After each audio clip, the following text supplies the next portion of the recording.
El Ministerio Internacional Luz a las Naciones presenta al pastor Hernán Alberto Cortés con mensajes extraídos de reuniones y campañas de este ministerio.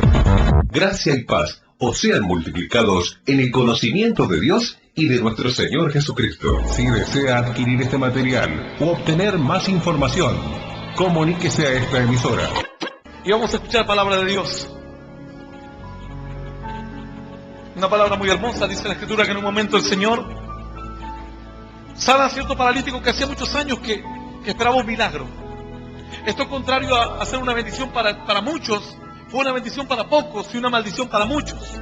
Así como cuando se casa la amiga, es una bendición para pocos y una maldición para muchos. Así, tal vez las otras amigas también esperaban casarse con el novio, con el pretendiente, y cuando ella esperaría que todos estén contentos, algunas están tristes. Bueno, ¿sabes qué? En este caso, el Señor dice que provoca un milagro maravilloso.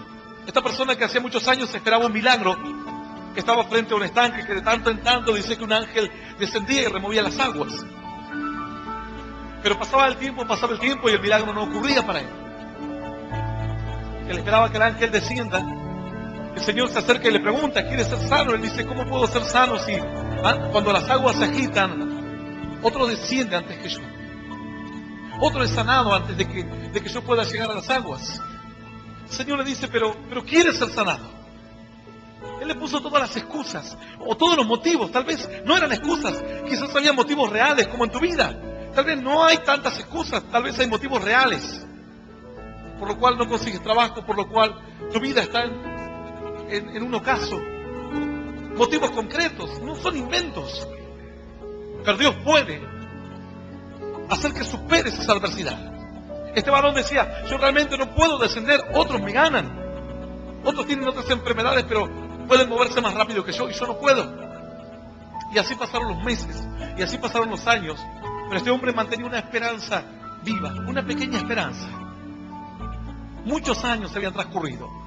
Él esperaba que le toque su turno, y parecía que los años iban acabando como en una esperanza incierta, pero sin embargo el Señor se acerca porque el Señor conoce su corazón. Porque el Señor nos sanó a todos de los del estanque de Betesda. ¿Nunca te preguntaste eso? Muchos creyentes conocen esta historia. El Señor nos sanó a todos los que estaban en el estanque. Había mucha gente, dice que había paralíticos, ciegos, personas con todo tipo de enfermedades. Pero sin embargo el Señor solamente sanó a al que no podía descender, al que hacía muchos años esperaba su bendición y la bendición se demoraba, se tardaba. El Señor se acercó a él y le dijo, ¿quieres ser sano?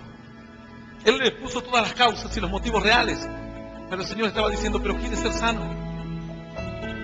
¿Quieres ser sanado? Él le dijo, Señor, yo no tengo quien me meta allí al estanque. Y entre que el ángel agita las aguas, porque el ángel podía quitar las aguas en cualquier momento.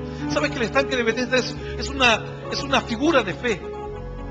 El estanque de Betesda es el comienzo de la fe. Alguno dirá, pero ¿por qué, pastor, es el comienzo de la fe? Porque en el estanque de Betesda se da un milagro, pero no se dice cuándo ni en qué momento va a ocurrir el milagro. Se dice que un ángel va a descender de tanto en tanto. Ese de tanto en tanto podía ser una vez al mes, una vez al año, 2 veces al año, 5 veces al año, 3 veces por semana. Nadie lo sabía. Entonces realmente para estar frente al estanque de Betesda tenías que tener fe. Tenías que tener fe. No podías estar en el estanque si no ibas con fe. Era más fácil ir al brujo, que el brujo te dé unos yuyos, una pócima mágica y te vayas confiando en que vas a ser sanado. Pero el estanque de Betesda ellos entendían que era un lugar de Dios, un lugar en donde Dios había escogido para él remover las aguas de tanto en tanto, y esas aguas que se agitan iban a provocar un milagro, iban a ser milagros curativos, creativos. ¿Sabes? Cuando opera un milagro, no, alguna persona dice, bueno, yo antes tenía problemas a la columna, ahora no lo tengo, pero dile a un médico y te va a decir, ¿sabes qué? Tiene que haber ocurrido muchos milagros de por medio. El tejido dañado no se recupera más. La estructura ósea que está desgastada, hay que reconstruirla. Los médicos usan prótesis e incluso materiales nuevos de alta tecnología. Y así todo, no pueden reemplazar la estructura de un hueso. No cumple la función ideal. Cuando ocurre un milagro, uno lo ve como un milagro, pero son muchos milagros. En el cuerpo comienza a desatarse una especie de procesos milagrosos. Cuando se desintegra un cálculo, es un proceso milagroso. Se metaboliza todo lo que se había formado en el cuerpo como un cálculo, una piedra, y desaparece. El cuerpo mismo se encarga de hacerlo desaparecer. Por obra de Dios, por voluntad del Señor. Dice la Escritura que este hombre esperaba un milagro de Dios. Y el milagro no ocurría. Pero para estar frente a ese estanque, como te decía, tienes que tener fe. El estanque de Betesda es el comienzo de la fe. Algunos todavía tal vez no alcanzan a entender esto. Claro, la Escritura dice que Dios siempre tuvo en mente la fe. Algunos dirán, no, pastor, la fe vino después con Cristo vino la fe, y con Moisés vino la ley. No es así. Moisés aparece después. Pero pastor, ¿después de quién? Moisés aparece después de Abraham. Abraham es el padre de la fe. Y Abraham aparece después de Melquisedec.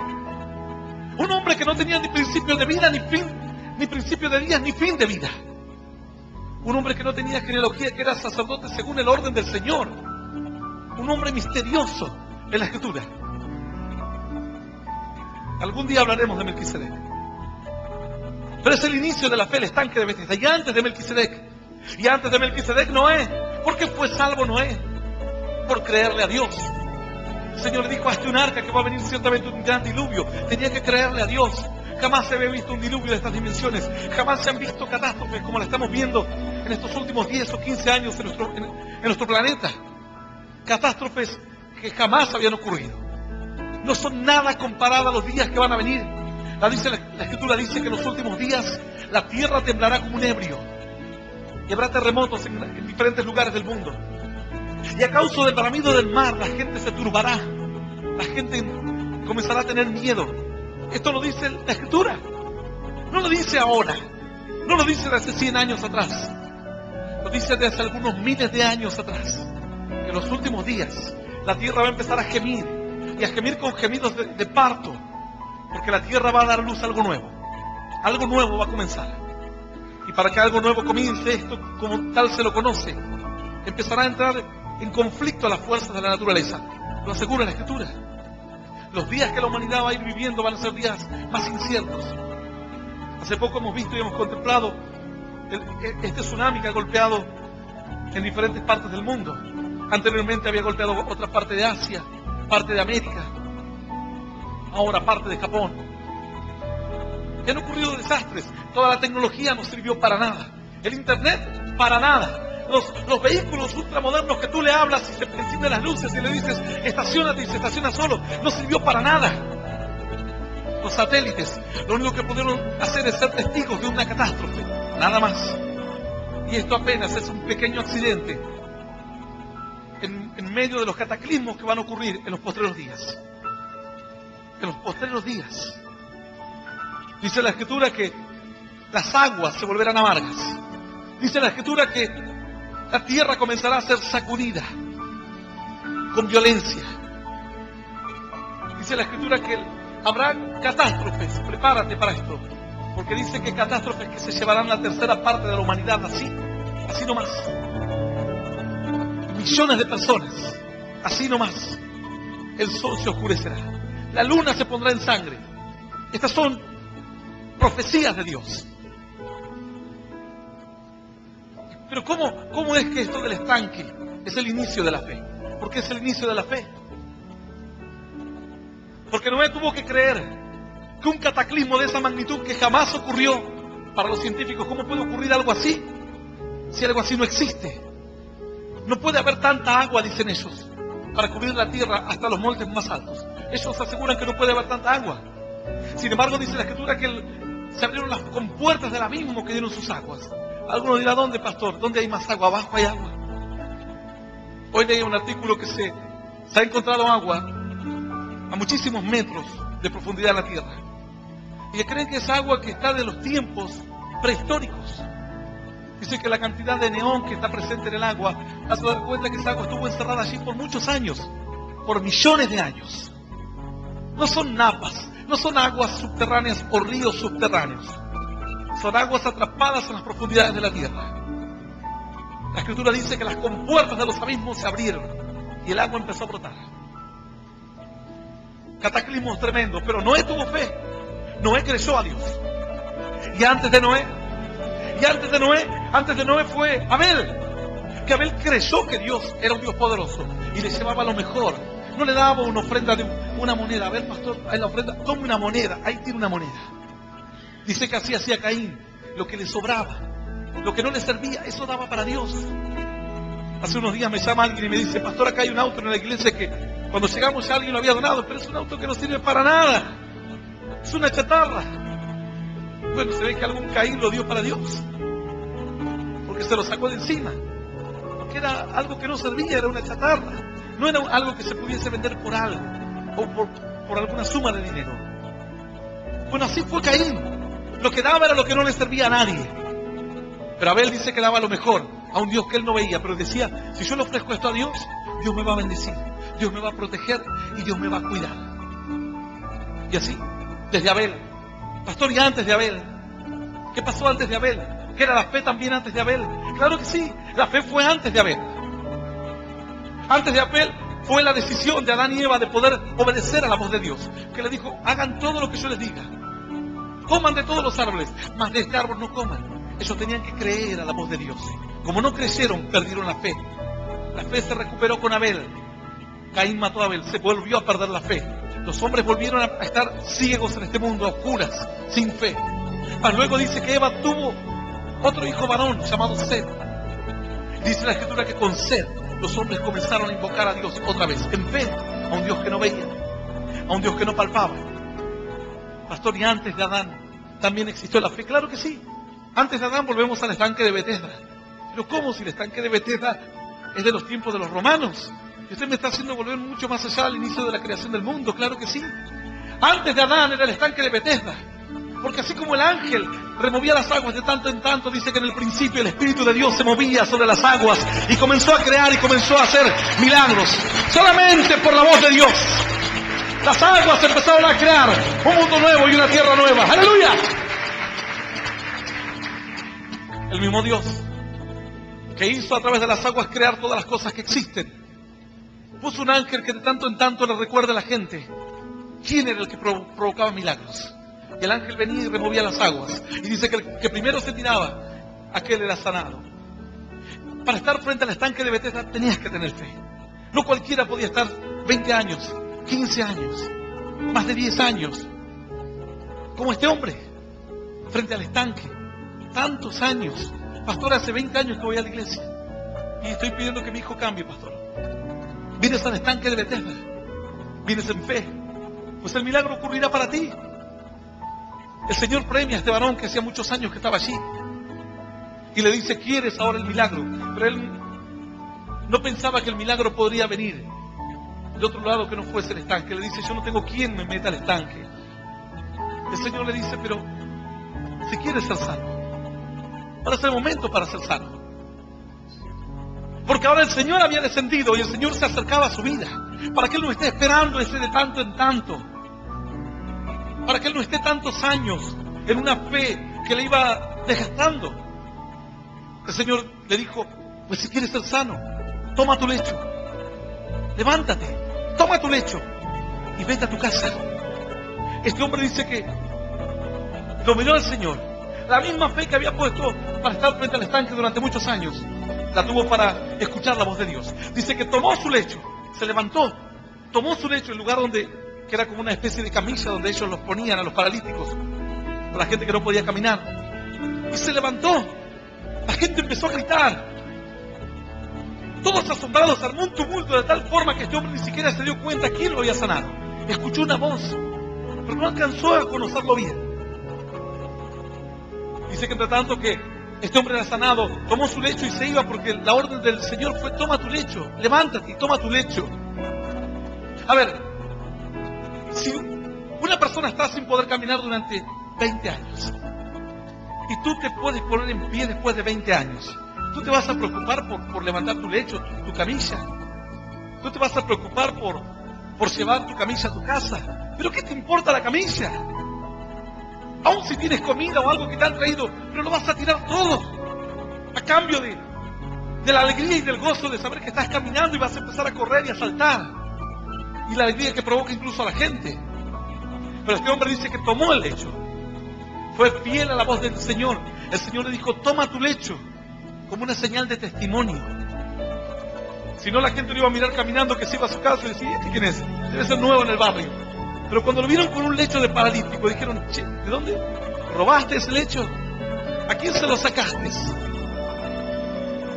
¿Para quién le llevaste ese lecho? Ese lecho era de él. Eso era su testimonio.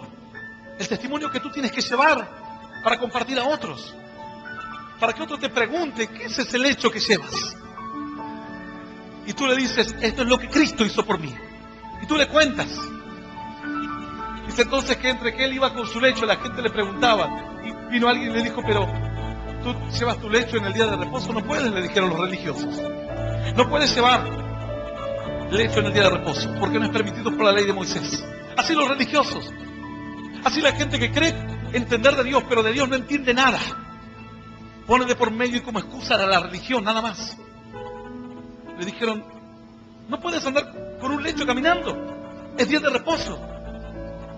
Dice que después este hombre va al templo y se lo encuentra al Señor y lo reconoce. Le dice: tú me sanaste. El Señor le dice: ¿sabes qué? Vete y no peques más, para que no te sobrevenga una cosa peor. Así que quienes han recibido un milagro de Dios tienen que andar en pasos firmes en el Señor para no perder el milagro que Dios les dio.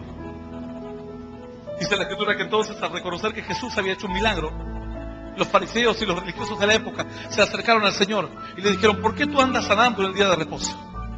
A ver, explícanos. El Señor les responde así. Capítulo 5, libro de San Juan.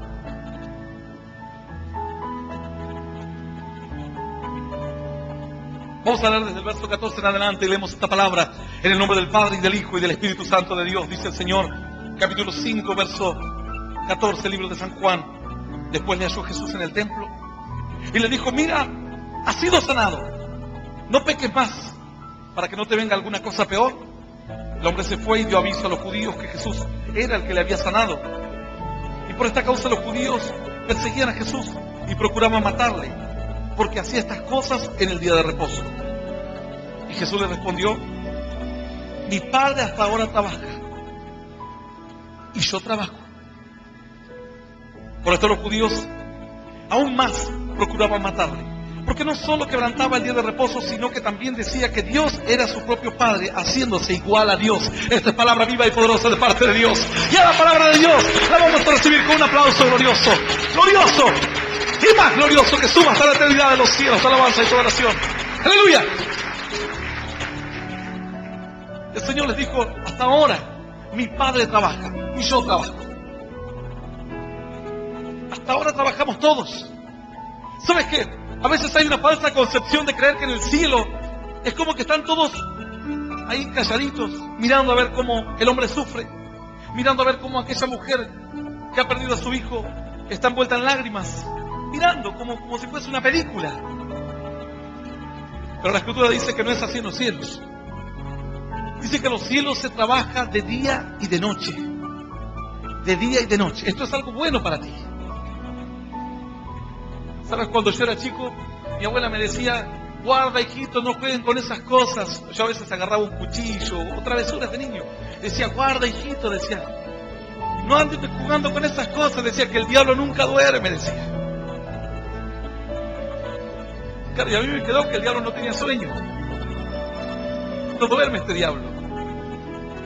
Así que donde quiera que estés, el diablo anda tratando de buscarte. Dice la Escritura que Satanás anda como león rugiente buscando a quien devorar. No importa dónde te encuentres, no importa con quiénes estés rodeado, en dónde estés, qué es lo que estés haciendo, de día, de noche, a mediodía, donde fuere, Satanás no duerme. Pero sí, esto lo sabían las mujeres de antaño. Decía, mi abuela decía así, no era creyente mi abuela, fue creyente en los últimos años de su vida, pero en aquellos días no sabía nada de Dios. Pero decía, el diablo nunca duerme, decía. Claro, no dormía Satanás. Ellos lo sabían. Cuando menos te esperabas, el diablo te pegaba un golpe. ¿Saben? Los brujos no descansan. Mientras hoy estamos haciendo esta reunión en algunas partes del mundo, están haciendo pactos satánicos, brujerías, hechicerías, iglesias satánicas, sacrificios de animales, sacrificios de personas, sacrificios de niños. ¿Crees que no existe esto? Bueno, busca alguna poca información a través de internet y vas a encontrar de todo, toda clase de rituales satánicos en diferentes partes del mundo, desde los países más pobres, en África, cultos satánicos, hasta los países más poderosos del planeta, los multimillonarios, involucrados en cultos satánicos, para prosperar, para tener poder, para recibir favores del diablo. Sí, es cierto, la Escritura dice que Satanás le dijo al Señor: todos estos reinos te daré. Dice que en un momento le mostró toda la gloria de los reinos de la tierra. Y le dijo: todo esto te lo daré si postrado tú me adorares, porque a mí se me ha sido dado. Claro, Satanás, el Señor mismo dijo: el Dios de este mundo, el Dios de este siglo, el Dios de este planeta, cegó el entendimiento de los incrédulos para que no les resplandezca la luz de la gloria de Cristo, el cual es la imagen de Dios. Satanás se encarga de decirle a la gente: yo no existo, yo no estoy. Ahora, si Satanás no existe, ¿por qué siguen haciendo tantos pactos de brujería a través de la historia? Vas a encontrar historias de brujos, de brujas, en toda la historia, en todas las sociedades, en todas las civilizaciones. El esoterismo, la consulta con los muertos, aún estos días, profesionales, gente inteligente, o gente estudiosa según el conocimiento de esta vida, consultando a los muertos, practicando el espiritismo, practicando viajes astrales y cuantas otras cosas más. El diablo no descansa. Él anda buscando tu vida. Algunos dirán: pero yo no me meto con nadie. Es que no importa si tú no te metes con nadie, el diablo se quiere meter contigo. No es que tú no te metas con Satanás, él quiere meterse contigo. Amigos, parientes, en todos los años de mi vida de pastor me ha tocado administrar muchos casos de amigos o de amigas que le han hecho trabajo de brujería a sus propias amigas. ¿Y cómo sé esto? Los mismos demonios, cuando yo le preguntaba cómo han entrado, me decían: es que la amiga le hizo la brujería, la amiga le hizo el pacto, la amiga la ató, la amiga maldijo al primer hijo de esta mujer. Alguien un día vino y me dijo: pastor, quiero hablar con usted. Y se sentó y empezó a escribir. Dijo: este era mi bisabuelo, mi tatarabuelo, dijo. Mi tatarabuelo vivió en tal lugar entre tantos años. Mi tatarabuelo era brujo. Mi tatarabuelo entregó a mi bisabuelo a Satanás. Y mi bisabuelo comenzó también en la brujería. Y así él fue también una especie de brujo, o una especie de una persona que hacía pactos con Satanás. Mi abuelo, que era el primer hijo varón de la generación siguiente, le correspondía a él caer la maldición. Y efectivamente le cayó la maldición. Y así me empezó a recorrer por 4 o 5 generaciones. ¿Y sabe qué me dijo, pastor? Y yo desde niño he tenido tantas turbaciones. Un tío mío me ha dicho que yo era el elegido, que a mí me tocaba ahora. Yo he tenido turbaciones, molestias, hasta que finalmente comencé también a hacer pactos con Satanás. Así que quien estaba hablando conmigo venía de casi 5 generaciones de pactos satánicos. Él logró conocer toda la historia. Alguien le contó la historia. Él no sabía por qué había experimentado tantas desgracias y tantas luchas y tantos vicios. Pero luego entendió el porqué de tanta maldición, el porqué de tanto dolor. Y aquel día estaba borracho, diciendo: yo no sé si voy a poder escapar de las manos de Satanás. No sabía si iba a poder escapar de las manos de Satanás. Yo le digo: pero así como Satanás no para con su maldición, así como Satanás no cesa, mi padre también trabaja todo el día. Eran como las 2, 3 de la mañana. Yo le digo: y ahora vamos a orar. Cuando comenzamos a orar, este varón se le transformó la cara, se le transformó la voz. Empezó a gritar, empezó a gemir. El diablo empezó a blasfemar. Es pío y tantas cosas que dicen los demonios. Y no me voy a ir, y te maldigo, y todas las cosas que dicen. Pero finalmente así, Satanás trabajó casi por 5 generaciones o más. Un trabajo de hormiga hizo para maldecir a todo primer hijo varón de toda esta genealogía de hombres. Y le había caído la maldición a él. Pero Dios tampoco paró de trabajar, porque aquella noche, en medio de la madrugada, Dios rompió cadenas, ligaduras, ataduras. ¡Aleluya! ¡Y aleluya! ¡Y aleluya! Hasta ahora trabajo, dijo el Señor, y mi Padre también trabaja.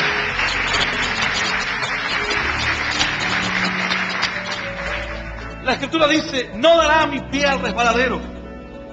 Y alguno que conoce el versículo dice, pastor, ni se dormirá el que me guarda. Claro, así es.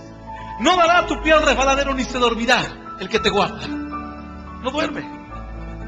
Piensas que si Satanás nunca duerme, piensas que el Señor va a dormir, que el Señor va a descansar. Porque cuando llegó la noche en tu país, amaneció en otra ciudad. No puede descansar el Señor. Cuando cayó la noche en tu continente, amaneció en otro continente. El diablo no descansa y no para, pues el Señor tampoco para y tampoco descansa. Dice la Escritura que en el principio Dios creó al hombre, hizo toda la creación y el séptimo día descansó. Por eso estaban tan confundidos los fariseos, porque dijeron, el Señor descansó y cada 7 días hay que descansar. Claro que sí, porque dijo Dios, y vio Dios que era bueno. Entonces dijo, me voy a tomar un descanso. Pero cuando el hombre cae en pecado, ya de ahí no paró de descansar más. No descansó más, mejor dicho. No pudo descansar más. Cuando el hombre cae en pecado, ya no había motivo para descansar. Ahora había que armar un plan para rescatar al hombre e impedir que Satanás no dañe a la humanidad y no la lleve por camino torcido. Y Dios comenzó a mover a todos sus ángeles, arcángeles, querubines, serafines. Todo el mundo trabaja. Cuando el trabajo es poco, tal vez lo puede hacer alguien que tú pagues. Pero cuando hay una urgencia, si hay una inundación y comienza a entrar agua a tu casa, vas a trabajar hasta tus hijos, hasta el de 5 años, agarrando costales de arena y poniéndolos para evitar que el agua entre a tu casa. Cuando hay necesidad y el trabajo apremia, trabajan todos. Aquí nosotros en la iglesia, cuando nos ponemos a trabajar y queremos terminar un proyecto, trabajan todos, hasta los hijos de los pastores, hasta los más pequeñitos. Y a veces ellos mismos ven que todos trabajan y agarran alguna pala y se comienzan a tirar tierra para algún lugar, porque ellos dicen, nosotros también vamos a trabajar. Todos. Imagínate los cielos, todo el mundo se empezó a mover. Dios dio orden a los ángeles, a los arcángeles, que ahora había que rescatar al hombre que había caído en pecado. Querubines, serafines, toda criatura celestial fue puesta al servicio de la humanidad. Y Dios sentado en su trono, y había que armar un plan. Y cada uno comenzó a tomar parte en el plan, pero dentro del plan había una parte más difícil. Y dijo, pero alguien tiene que ir y morir en la cruz. Ahí los ángeles tal vez se miraron unos a otros como diciendo, alguien que sea perfecto, alguien que sea poderoso, alguien que tenga toda la sabiduría, alguien que sea el más importante aquí en el cielo. Y los ángeles se miraron. Así dice Isaías, que tuvo una visión y vio los cielos abiertos. Y dice que cuando él vio los cielos abiertos, dijo, ay de mí, porque soy un hombre que habita entre personas de labios impuros, y yo mismo soy de labio impuro, y tal vez voy a morir por ver esta visión de la grandeza de Dios. Vio un trono alto y sublime, y querubines y serafines que volaban en la presencia de Dios. Y dice que entonces un ángel tomó fuego encendido, un carbón encendido del altar, y tocó sus labios, y le dijo, he aquí, he limpiado tu pecado y quitado tu culpa. Ahora tienes labios puros, ahora puedes hablar, ahora puedes adorar. Ahora Dios recibirá tus palabras. Y dice que entre tanto que el ángel hacía esto, escuchó una voz que decía en el cielo, ¿quién irá por nosotros? ¿Quién irá a salvar al hombre? ¿Quién irá a rescatar? ¿Quién irá a anunciar al hombre que va por camino de maldición, que todos los caminos le van a conducir a la destrucción?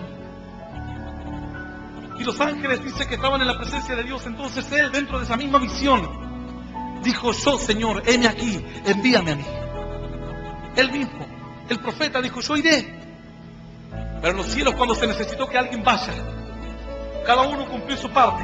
El Señor estaba en su trono sentado, Y dice que Jesús, sentado a la diestra de Dios Padre, se levantó y dijo: yo iré a morir en la cruz. Yo iré a entregar mi vida por la humanidad y a dar mi vida por rescate por muchos.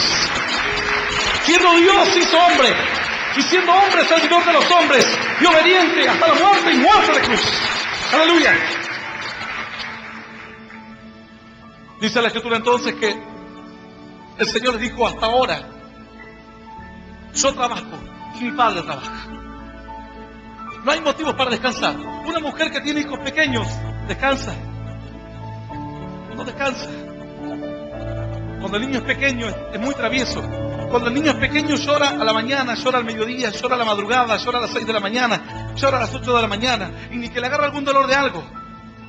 Llora a la 1, a las 2, a las 3 de la madrugada, a las 4, a las 5. Y la madre ya escucha que llora y se levanta así media sonámbula. Mi esposa por ahí se levantaba media sonámbula y se golpeaba contra las paredes y todo. Pero ya le había quedado que cuando escuchaba el llanto del bebé tenía que levantarse como sea. Yo escuchaba el llanto y seguía durmiendo. Porque yo sabía que era su tarea. Yo digo, bueno, ella va a atenderlo. Tal vez quiere comer o algo, pero la madre así no descansa. No puede descansar una madre cuando tiene hijos pequeños. Porque en cualquier momento hará una travesura. No puede descansar un padre cuando sus hijos están enfermos. El hijo está enfermo y el padre no sabe qué hacer para sanarlo. Desearía él mismo estar enfermo en lugar de ver a su hijo sufrir. ¿Cómo iba a descansar Dios al ver tanta necesidad? ¿Cómo estará cruzado de brazos el Señor al ver tu tristeza, tu dolor, al ver tus lágrimas? ¿Estará el Señor indiferente al ver tu angustia, tu sufrimiento? Dice el Señor: porque no me estaré más quieto, dice el Señor, porque voy a actuar, y desde ahora, dice Dios, miraré con mis ojos. Como diciendo el Señor, antes le encargaba tareas a ángeles, querubines, serafines que la hagan por mí, pero ahora, dice Dios, al ver tanto dolor, miraré con mis propios ojos el dolor, el sufrimiento y la necesidad, y actuaré y obraré un milagro. Ahora el Señor estaba mirando con sus propios ojos a los enfermos del estanque de Betesda. Ahí estaba Jesús, con sus propios ojos. Y que lo miró a este hombre de tantos años y le dijo: ¿tú quieres ser sanado? Pues sé sanado hoy. Pues hoy está el milagro para ti. ¿Qué tengo que hacer? Lo mismo que hacías antes, solo creer. Pero antes creías cuando escuchabas un ruido en las aguas, el sonido de las aguas que se agitaban. Ahora tienes que escuchar y creer. Cuando tú sientas la voz de Dios, cuando sientas que Dios te habla a tu corazón, cree y actúa, porque el milagro va a ocurrir. ¿Sabes que cierto varón me escribió hace muy poquito tiempo, hace un par de días, y me dice: pastor, quiero contarle que yo vivía en el norte del país y durante muchos años de mi vida traté de acercarme a Dios, traté de ir a una iglesia, pero nunca pude afianzarme, nunca pude estar firme en mis convicciones. Vivía una vida de pecado, una vida de dolor, de tristeza, de angustia. Sin embargo, por una circunstancia de la vida lo invitan a trabajar al sur, no a esta ciudad, sino a una ciudad un poco más al norte. Y dice él, y entre que yo estaba trabajando, le pedía a Dios y le decía: Dios, ¿cuándo yo podré encontrarme contigo? ¿Cuándo yo podré realmente conocerte de verdad?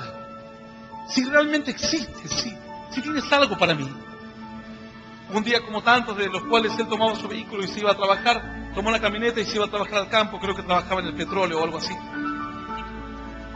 Así que tomó la camioneta y se iba a trabajar. Entre tanto que iba a trabajar, sintoniza la radio y escucha un mensaje como este. El mensaje que tú escuchas aquí todos los fines de semana en vivo y en directo. Él lo escuchó en la radio de su vehículo. Y cuando comenzó a escuchar el mensaje, Dios le habló. Dios le respondió. Él dice: pastor, es increíble, pero yo le preguntaba a Dios: ¿cuándo será el día? ¿Cuándo será el momento? Porque parecía como que Dios estaba descansando, estaba en otro asunto, en otro tema, y no le importaba lo de él. El Señor dijo: no es así. Mi Padre trabaja y yo trabajo, aunque tú no lo veas, Él trabaja. El obrar de Dios es invisible a los ojos. Dice la Escritura que por medio de Cristo han sido creadas todas las cosas, las visibles y las invisibles. Hay un obrar invisible de Dios. Y para que ocurra el milagro, antes tiene que haber un obrar invisible de Dios. Antes Dios tiene que preparar tu corazón. ¿Tú piensas que Dios actúa cuando entras tú a este lugar? No. Para que tú entres a este lugar, ¿sabes cuántos ángeles se han agarrado a la cabeza durante años? Cuando te han buscado. Cuando te han puesto a alguien en la calle que te hable de Dios. Cuando te han dado un panfleto. ¿Sabes cuánto han sufrido? Cuando tú entraste por esa puerta es porque ya hubo una obra de Dios. Por muchos años. Anterior al momento en que estás aquí en la iglesia. Dios estaba obrando con este varón, pero era un obrar invisible de Dios. Cuando la mujer está embarazada en los primeros días, es invisible, pero ya se está gestando una vida nueva. Pero la mujer ni siquiera alcanza a saber. El colmo le pasó a una que fue al doctor porque pensaba que tenía un ataque al hígado y dio a luz. Fue noticia, pero como diciendo, ¿cómo no se dio cuenta? Es que esta mujer era bien robusta. Tranquilamente podía llevar uno o dos ahí adentro y no darse cuenta. Pensar que era el asado del fin de semana pasado. Así. Salió en muchas revistas y medios internacionales porque era algo, ¿cómo que una mujer vaya al hospital? Porque sentía como que tenía problemas, no sé si al hígado o algo así, decía ella. Y al otro día dio a luz. Esto ya es el colmo del obrar invisible, pero nosotros tuvimos cierto día en nuestra casa teníamos un césped bastante grande, bastante largo allá en Estados Unidos, un patio en el frente de la casa, y siempre tratábamos de mantenerlo bien porque los chicos jugaban allí. Para nosotros era todo normal, había un árbol hermoso que cubría todo el frente de la casa y llenaba de flores en cada primavera, por semanas y semanas llenaba de flores violetas, todo el pasto lleno de flores. Hasta que un día yo vi un pequeño pozo y me llamó la atención en el césped, porque venían personas y se encargaban de todo el mantenimiento, no solamente de esta casa, sino de otros apartamentos ahí, vecinos. Y un día me llamó la atención un pozo, dije, ¿qué es esto? Y dije, ¿habrá sido algún bicho o algo que anda acá? Pero era un pozo bastante grande. Entonces me llamó la atención y comencé a poner un palo adentro, empujar con un palo. Dije, debe haber algo y si hay algo va a salir. Pero era muy profundo. Y no le encontraba el fin. Entonces le dije a mis hijos, bueno, vengan, parece que hay algo acá. Esto no es normal. Y bueno, ellos como chicos que eran, ¿qué querés, papá? Trae la manguera, le dije. Vamos a llenar este pozo y si hay algún bicho va a salir. Así que trajimos la manguera y empezamos a echar agua para ver qué había ahí adentro y que salga. Y el asunto es que pusimos agua, pasaron 5 minutos. El agua estaba máximo. ¿Podés creer que ni siquiera una gota de agua salía para el césped? Parecía que era un pozo, pero al abismo. Se tragaba toda el agua. Mis hijos me decían, no, papá, no pasa nada. Pero no vamos a esperar, este agujero tiene que ir a algún lado. Yo le decía, tal vez está conectado con un agujero del vecino, le decía. El asunto es que seguimos echando ahí, pasó media hora, 1 hora. No sé si habrán pasado como 2 horas o más.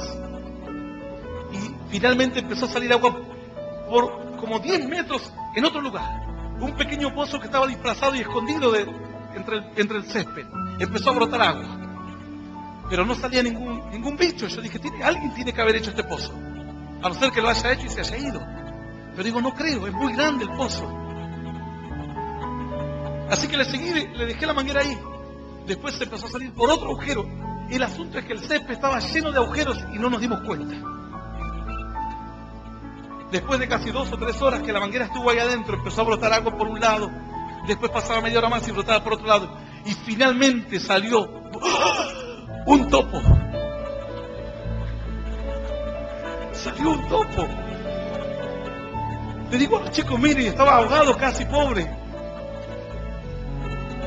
Claro, se ve que le iba inundando todas las recámaras que tuvo, pero me tomó como, no sé, 3 horas fácil.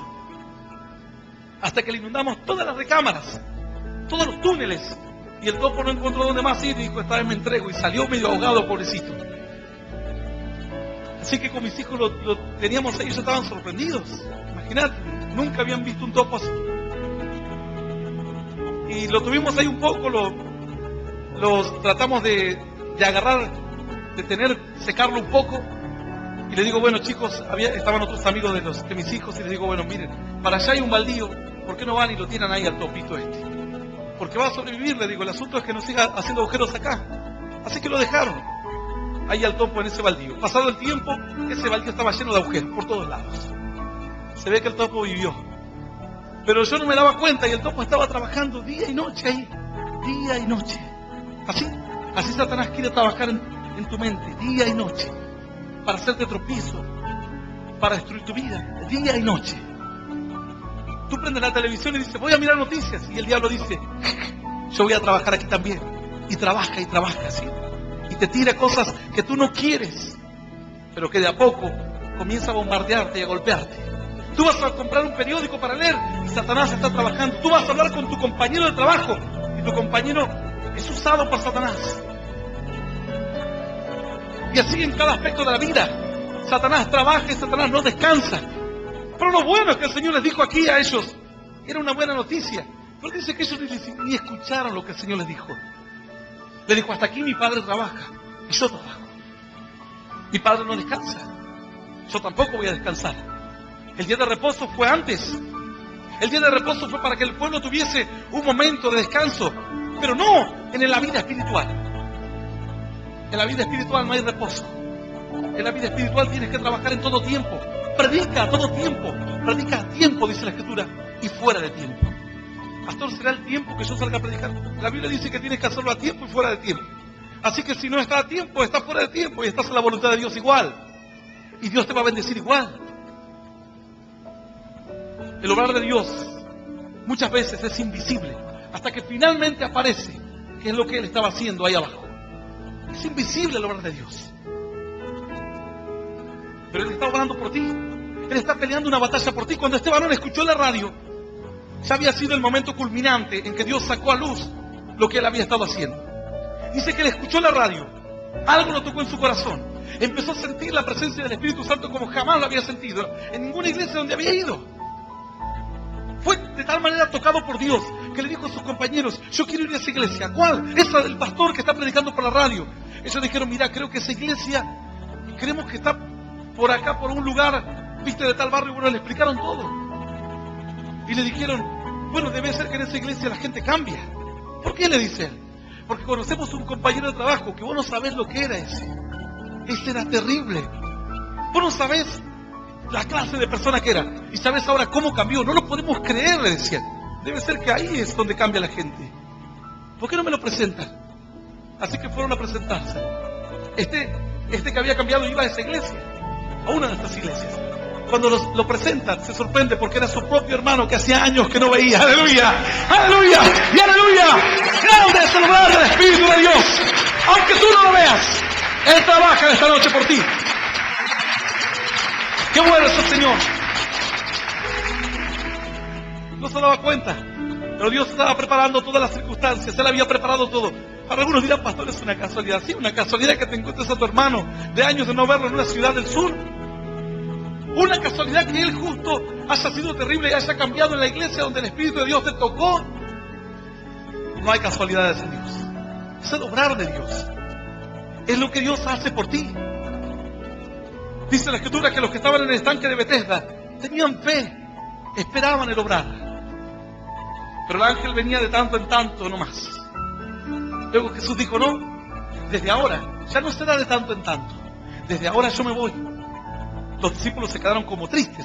Él les dijo, no se pongan tristes, porque yo me voy, pero quedará aquí entre ustedes el espíritu de poder. ¿Cuál espíritu? Ese espíritu, el que movía las aguas, ese mismo.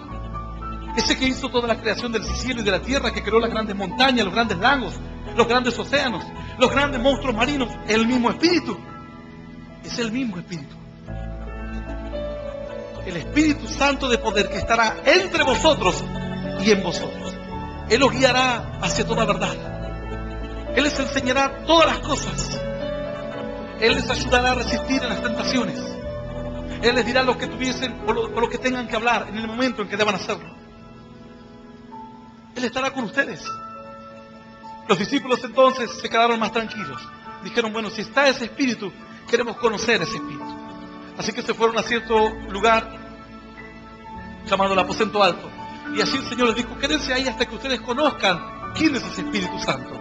Y se pusieron a orar y a pedir a Dios. Y entre que ellos oraban a Dios, dice que descendió el Espíritu sobre ellos. De tal manera que ellos sentían como que estaban borrachos, llenos del Espíritu y llenos del poder de Dios. La gente quedó atónita, diciendo que estos están locos. ¿Sí? Por eso a veces a las iglesias cristianas dicen los locos. Y lo mismo le dijeron a los que recibieron el Espíritu de Dios. ¿Qué le dijeron a este que andaba con su lecho? Loco, ¿qué haces en el día de reposo? No le dijeron, Dios te sanó. ¡Qué milagro! No, loco. Irreverente. Pero en el momento de la bendición, como hoy para tu vida, Dios ha obrado tanto por ti. Un obrar que tú no lo conoces. Así como son más altos, dice la Escritura, los cielos que la tierra, así son mis caminos, dice Dios. Más altos que los vuestros. Ustedes no saben por dónde vendrá la bendición, pero ciertamente la bendición viene. Los discípulos decían, ¿cómo vendrá el Espíritu de Dios a ayudarnos? ¿Entrará por las puertas? ¿Entrará como una visión? ¿Será un fuego? ¿Será un escalofrío? ¿Cómo será? Yo cuando la gente pasa aquí al frente le digo, ustedes no se preocupen qué o cómo lo hará Dios, pero el Señor vendrá. El Señor vendrá. Y el Señor les revelará todas las cosas. Y así cuando pasan al frente personas que están pidiendo un milagro a Dios, comienzan a sentir en sus vidas algo extraño. Dios opera en cada uno según su voluntad. Pero luego se ve la obra, enfermos sanarse, cautivos ser libres por el poder de Dios. Personas que habían sido esclavas del trabajo satánico, ahora son libres por el trabajo divino. Ese trabajo que nunca para, ese trabajo que nunca cesa. El Señor dijo, hasta aquí mi Padre trabaja y yo también trabajo. Ahora, si Dios trabaja, Jesús trabaja, ¿nosotros qué debemos hacer? ¿Descansar, pastor? No, si Dios trabaja, Cristo trabaja, pues tú tienes que trabajar. La Biblia dice que el que no trabaja, tampoco coma. Así de claro es Dios. El que no quiere trabajar, pues que no coma. Y si quiere comer, que trabaje. Ah, pastor, pero yo tengo dos trabajos, dos en el mundo. Tengo una fábrica y después trabajo en una empresa. Bueno, ¿tenés alimento en tu mesa? Sí, pastor, me alcanza y me sobra. Ah, bueno, ahora te pregunto, ¿y en Dios qué trabajo tenés? Ah, en Dios no hago mucho, pero por eso es que no comes. Llegas a tu mesa espiritual y no hay comida. ¿Quieres contarle algo a tu compañero de trabajo y no tienes que contarle? Le tienes para contar lo de la fábrica, lo de la empresa, lo del dibujito, lo de la televisión, lo de la noticia, pero de ahí no tienes más nada que contarle. Tu mesa espiritual está vacía. ¿Por qué no trabajas? El trabajo es el que trae la bendición. Tienes que trabajar espiritualmente para que haya abundancia en tu mesa. Yo me paro a predicar en este lugar y puedo contarte miles, cientos de miles de testimonios de bendición. Puedo ponerte alimento de toda clase porque he trabajado en lo espiritual, así como he trabajado también en lo material. Procuro trabajar día a día en lo espiritual, acercando el mensaje a los perdidos, dando un mensaje de fe y de esperanza a aquel que no lo tiene. Cierta mujer me contaba hace un par de días y me decía, ¿sabe qué, pastor? Yo he sido muy bendecida por la obra y por las predicaciones y por el mensaje de Dios. Esta mujer vivió una vida terrible, tan triste su vida que a los 12 años, esta mujer, su madre la abandona, la deja con su padre la golpeaba, dice, pastor, lo menos que hacía mi padre por mí era agarrarme la cabeza y golpeármela contra la pared. Así, perdido en el alcohol, maltrataba a ella, al resto de sus hermanos. Su vida era un desastre, su vida era una tristeza. Ella siempre desde pequeña se preguntaba dónde estaba Dios y por qué Dios no hacía nada por ella. Esa siempre fue su queja. Con su hermano, con uno de sus hermanos, se iban las noches. Con 12 años se escapaba de la casa. A los 12 años comenzó a emborracharse, a drogarse. A los 13 años comenzó a consumir cocaína. A los 13 años. Ellas se iban a la calle a dormir y se quedaba a dormir en la calle junto con uno de sus hermanos. Porque no quería volver a mi casa, porque mi casa era peor. Prefería dormir en la calle. Eso implicaba que la policía de tanto en tanto lo llevaban a la comisaría cuando lo encontraban durmiendo en cualquier parte de la ciudad. Una vida triste, algo terrible. A los 14 años conoce a su esposo, al que luego iba a ser su esposo. Pero también era un joven de la calle, 14 años, mejor dicho, un niño de la calle. Porque 14 años todavía no es un joven. Juntos comenzaron a drogarse más. Y cuando ella pensaba que había encontrado el amor, se empezaron a agarrar los golpes con su marido, con este joven. Un par de años más, creo que a los 16 años queda embarazada y tiene familia, tiene su primera hija. Dice, pastor, para ese entonces yo ya andaba armada, me agarraba trompadas con cualquiera, no me importaba si era hombre o mujer, con arma o lo que sea. Yo aprendí a defenderme en la vida. Ya tenía 16, 17 años. Era una mujer, me decía ella, era como una mujer de una pandillera. Una vida terrible. No me importaba quién se me ponía enfrente. Pero tenía tanto odio y tanta bronca y tanta violencia que me le hacía frente a cualquiera, decía ella. Pero sin embargo, después, en las noches, yo lloraba y no quería mostrar mi debilidad. Lloraba porque no encontraba un sentido a la vida. Lloraba porque estaba abatida, me decía. Contaba que no tenía esperanza. Siguió en las drogas, siguió en el alcohol. Así por muchos años. Después de 10 años, trataba de vivir con su marido. Vuelve a quedar embarazada. Dice, pastor, yo me drogaba delante de mis hijos. No me importaba nada. Para mí no tenía sentido vivir más. Todo esto lo llevó a una crisis tal que hasta perdió a su marido. Se separaron. Ella quedaba noches enteras sin dormir, por días, 2 o 3 días sin dormir, drogada, tirada en el patio de su casa. Ya estaba por cumplir casi 30 años, estaba por llegar a los 30 años. Desde los 12 años, o desde que ella tenía uso de razón, hasta los 30 años casi, sufrimiento, dolor, drogas, violencia, amargura, tristeza, bronca, rencor. Preguntarle a Dios, ¿dónde estás? Y esta mujer dice que le siguió preguntando a Dios. Y cierto día dice que ella contaba que tuvo como un sueño en el que soñó a todas las familias que estaban como en una nube. Y todos estaban de las manos. Y dice, y había tanto amor. Y yo dije, Dios, eso no es para mí. ¿Por qué no puedo tener una familia? ¿Por qué nunca conocí el amor? Jamás conocí el amor. Aquel día esta mujer estaba tirada y había estado amanecida como 2 o 3 días en el patio de su casa, escuchando un mensaje de esperanza, de salvación. Esta mujer acepta a Cristo en su corazón como único Señor y Salvador de su vida. Cuando acepta a Jesús en su corazón, lo primero que hace es llama a su ex marido para contarle. Porque empezó a sentir un gozo y una paz y una alegría que nunca antes sintió en la vida. Entonces llama a su esposo, a su ex esposo, para contarle. Y cuando le cuenta, le dice, ¿sabes que yo acabo de aceptar a Jesús en mi corazón? Estuve consumido durante no sé cuántos días y ya no tengo más el efecto de la droga. Se le quitó el efecto cuando aceptó a Cristo. Cristo es más poderoso que cualquier droga. En el momento que aceptas a Cristo, toda la maldición desaparecerá. Esta mujer le dijo, acabo de aceptar a Cristo en mi corazón. Y no sé qué me pasó, pero se me fue todo el efecto de la droga. El marido le dice, ¿sabes qué? A mí hace unas semanas que ya me están predicando otras personas acerca del amor a Cristo. Y también acepté a Jesús en mi corazón como mi único Señor y Salvador de mi vida. ¡Aleluya! ¡Y aleluya!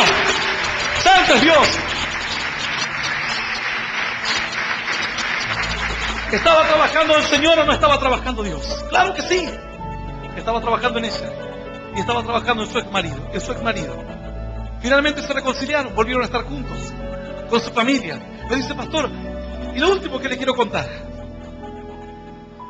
Sabe que empecé a ir a la iglesia hace 2 años que pertenezco a su iglesia de la localidad de Vierna. Y me dice, pastor, lo que le quiero contar es que todos mis hermanos, esos con los cuales yo he sufrido tanto, están todos en la iglesia. Mi madre, pastor, que yo la odiaba por todo lo que nos había hecho y nos había abandonado, estaba viva ella. También aceptó a Cristo en su corazón.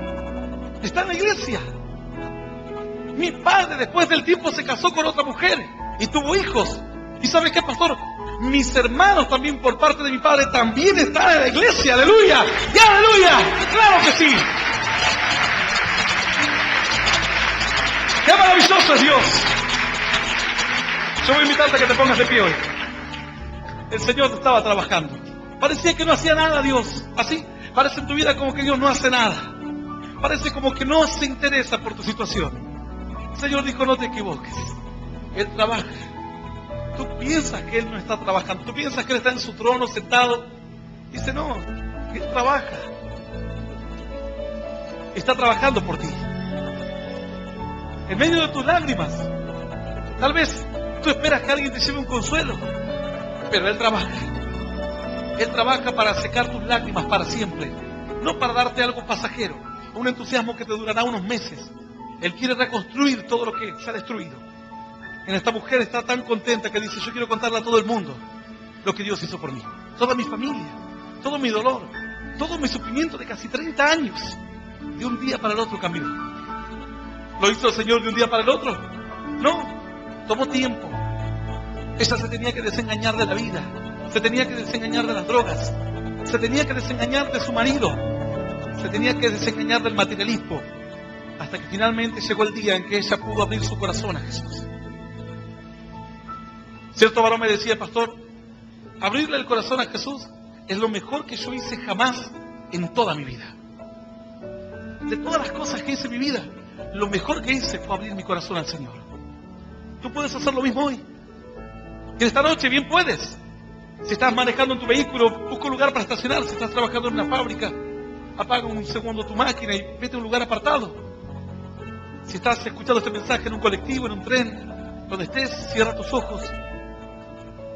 Yo voy a invitar a aquellas personas que nunca aceptaron a Jesús y hoy desean hacerlo, que cierren sus ojos en señal de respeto y de reverencia a Dios. Y aquel que quiera aceptar a Cristo puede repetir esta oración después de mí, que dice, Señor Jesús, en este día, quiero recibirte en mi corazón, como mi único Dios, y Salvador de mi vida.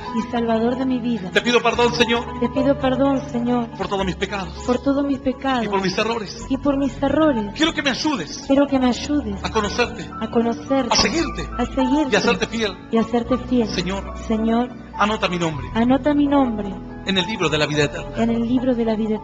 Y yo te doy gracias por morir por mí en la cruz, por darme vida eterna, y por hacerme un hijo tuyo. En el nombre del Padre, del Hijo y del Espíritu Santo de Dios. Amén. Amén. ¡Qué amén! El Ministerio Internacional Luz a las Naciones presentó al pastor Hernán Alberto Cortés con mensajes extraídos de reuniones y campañas de este ministerio. Gracia y paz os sean multiplicados en el conocimiento de Dios y de nuestro Señor Jesucristo.